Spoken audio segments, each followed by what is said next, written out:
tabi tayo ah. Haray, guys, tignan niyo TikTok ni Crystal ang fresh. Wow, buti pa si Crystal ang fresh. Parang hindi siya na-stress nung bakasyon. Anyari si Ibe? Epekto ba yun na walang jowa? Anong nangyari sa akin? Di ba ginawa ko yung research natin? Yung visit na to? Ha? Di naman kayo nag-aambag, di ba? Okay, ba't naman nagdadabog ka dyan? Eh baka gusto mo isumukit ka kayo na. Ikaw kaya, isumbok kita sa nanay mo. Di ba bagsak ka sa lahat ng subject, ha? Kumalma ka.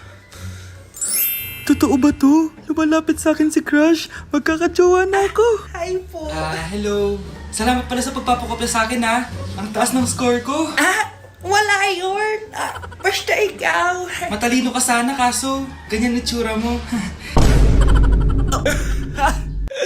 Iloso to, sumbatero, number 2, mukhang tosino.